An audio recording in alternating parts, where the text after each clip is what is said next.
बच्चों, आज का हमारा टॉपिक है वस्त्र उपयोगी रेशे। वस्त्र बनाने के लिए जिन रेशों का उपयोग किया जा सकता है वह वस्त्र उपयोगी रेशे कहलाते हैं। जैसे रेशम और लीलन और तुम्हारा नायलॉन, टेरिकॉट, सूत आदि उपयोग में लाए जाते हैं। इनसे वस्त्र बनाए जाते हैं। वस्त्र बनाने के लिए जिन रेशों का प्रयोग किया जाता है उनमें कुछ विशेष गुण होने अनिवार्य हैं। ये गुण जिन रेशों से मिलते हैं वे आरंभ से आज तक प्रचलित हैं। वस्त्र उपयोगी रेशे दो प्रकार के गुण होते हैं। वस्त्र उपयोगी रेशों में दो प्रकार के गुण होते हैं जो निम्नलिखित हैं। सबसे पहला है गुण प्राथमिक गुण। प्राथमिक गुण पहला है मजबूती, यानी कि पर्याप्त दृढ़ता। वस्त्र के निर्माण में वही रेशे काम में आ सकते हैं जिनमें पर्याप्त मजबूती हो। इस प्रकार के रेशे से बने वस्त्र टिकाऊ होते हैं, मजबूत होते हैं, जल्दी भी फटते नहीं हैं। इस प्रकार के धागे को सरलता से बटा जा सकता है। बटते समय धागा पर खिंचाव पड़ता है। जो रेशे खिंचाव को सह सकते हैं वही वस्त्र निर्माण उपयोगी होते हैं। ताने व बाने दोनों ओर से धागे को बुनाई के समय खिंचाव सहना पड़ता है। खिंचाव सहने वाले धागे की शक्ति ही सामर्थ्य शक्ति कहलाती है। नंबर 2, संतोषजनक लंबाई। वस्त्र निर्माण के लिए लंबे रेशे ही उपयुक्त रहते हैं। रेशा जितना लंबा होता है धागा उतना ही अधिक चिकना होता है। छोटे रेशे वाले धागे के सिरे धागे की ऊपरी सतह पर आ जाते हैं, जिससे धागा तथा वस्त्र उनसे बने वस्त्र दोनों ही खुरदरे यानी कि दरदरे होते हैं, साथ ही गंदे भी हो जाते हैं। जब उन पर दाने दाने से उभरे होते हैं तो वो जल्दी वो रुआ पकड़ लेते हैं, तो रुआ पकड़ते हैं तो फिर वो गंदे भी हो जाते हैं। उत्तम वस्त्र लंबे रेशों से ही तैयार किए जा सकते हैं, जबकि छोटे रेशे से साधारण कोटि का वस्त्र तैयार किया जाता है। नंबर 3, प्रत्यास्थता।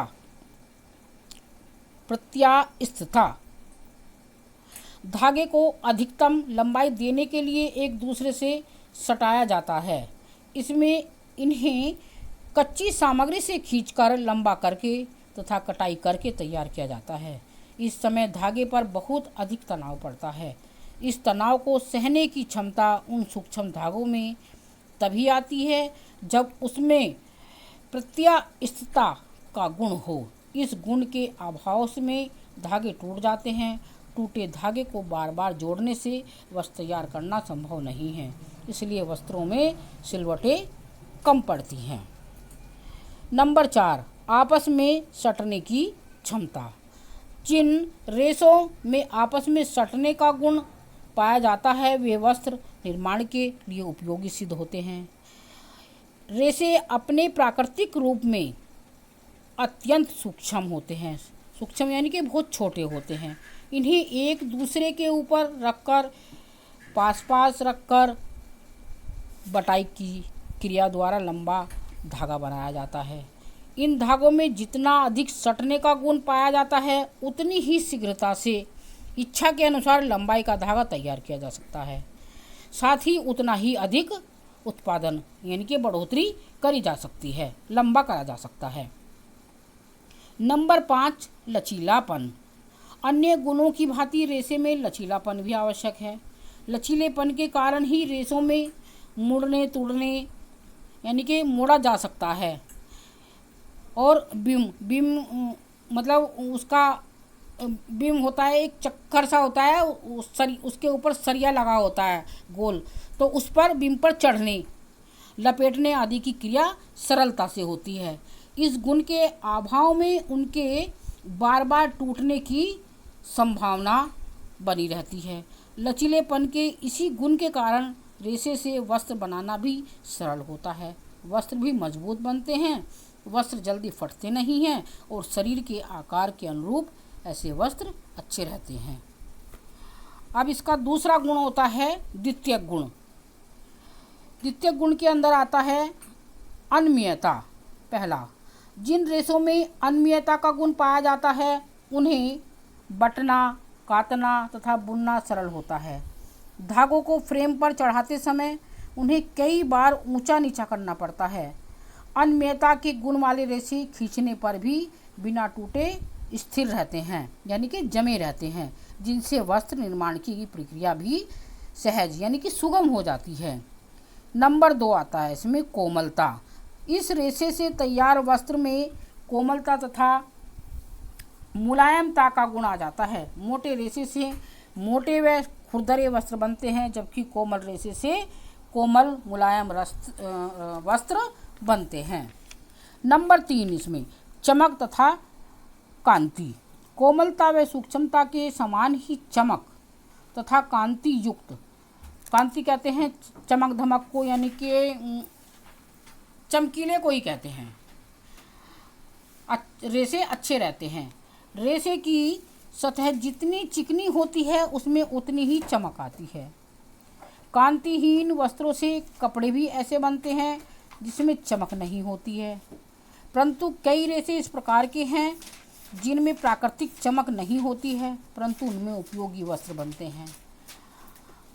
चमकहीन वस्त्रों पर कृत्रिम विधि से यानी कि बनावटी विधि से परिसज्जा यानी कि सजाकर उनको परिष्कृति से चमक लाई जा सकती है उन पर।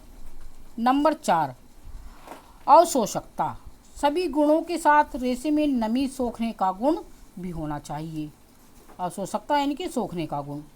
गंदे वस्त्रों को रोजाना धोना आवश्यक होता है। इन गुण के कारण वस्त्रों को सरलता से धोया जा सकता है। सरलता से धोए जा सकने वाले वस्त्र स्वास्थ्यकर भी होते हैं। जो वस्त्र सरलता से पानी सोख लेते हैं वे पसीना भी सोख लेते हैं, साथ ही त्वचा को भी शीतलता तथा स्वच्छता प्रदान करते हैं। वस्त्र अनेक प्रयोजनों को ध्यान में रखकर ही तैयार किया जाता है।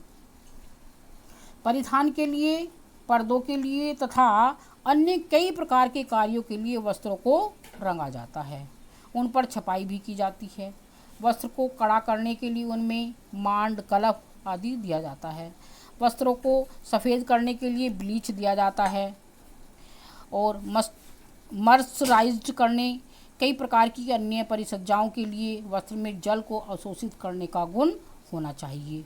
यदि वस्त्र में जल को अवशोषित करने का गुण नहीं है तो कपड़े को रंगना, छापना, ब्लीच करना व कड़ा करना असंभव हो जाता है। नंबर 5 अनुकूल प्रतिक्रिया। वस्त्रों का प्रयोग हर समय 24 घंटे किया जाता है। आदमी हर समय वस्त्र पहनता है। दिन में आदमी अच्छे कपड़े पहनता है, नाइट में नाइट के कपड़े पहनता है, अतः ये गंदे भी हो जाते हैं। वस्त्र पर दाग धब्बे भी पड़ जाते हैं। इन वस्त्रों को रसायनों के प्रयोग से ही छुड़ाना संभव होता है। ये पदार्थ क्षारीय तथा अम्लीय दोनों होते हैं। कुछ साबुन भी खराब तथा कोमल होते हैं, जबकि कुछ कड़े व सख्त होते हैं। रेशे में अनुकूल शोधक पदार्थों की आवश्यकता पड़ती है, जिससे वस्त्र सरलता से साफ किया जा सकता है। Thank you.